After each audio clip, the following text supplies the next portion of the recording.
Hello மக்களே, this is advocate Ajith Chacko from Salem.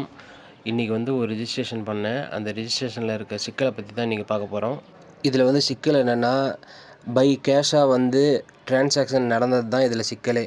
TN government ரீசெண்டாக pass பண்ண ஜிஓன் படி எந்த ஒரு நபரோ 20,000 ரூபாய்க்கு மேலே கேஷாக டிரான்சாக்ஷன் பண்ணுறாங்கன்னா அந்த தகவலை உடனே ரிஜிஸ்டார் இன்கம் டேக்ஸ் ஆஃபீஸருக்கு தகவலாக தெரிவிக்கணும் அப்படிங்கிற ஒரு ஜிஓ பாஸ் பண்ணியிருந்தாங்க.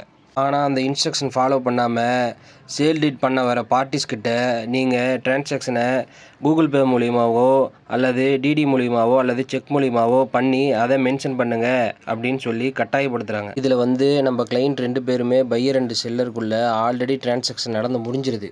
செல்லர் பையர்கிட்ட ஆல்ரெடி 6 மந்த் பிஃபோரே சிறுக தொகையை வாங்கிக்கிறாங்க பை கேஷாக.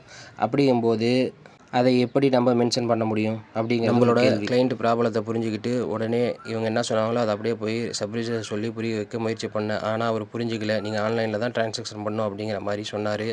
உடனே நான் என்ன சொன்னேன்னா, சார் பத்திரம் பண்ணால் பண்ணுங்கள், அப்படி இல்லைனா ரிஃப்யூசல் போட்டு ரிட்டன் போட்டு கொடுங்க, அதை நீதிமன்றத்து மூலிமா எப்படி நான் பண்ணணுமோ அப்படி பண்ணிக்கிறேன் அப்படின்னு சொன்னதின் பேரில் உடனே அவருக்கு மேலதிகாரி கலந்துட்டு உடனே பத்திரத்தை பண்ணி கொடுத்துட்டாரு. இது ஏன் கவர்மெண்ட் போட்ட ஜிஓலேயே அந்த மாதிரி ஒரு ரூல் கிடையாது. நீங்கள் ஆன்லைனில் தான் டிரான்சாக்ஷன் பண்ணணும் அப்படிங்கிற ஒரு ரூல்.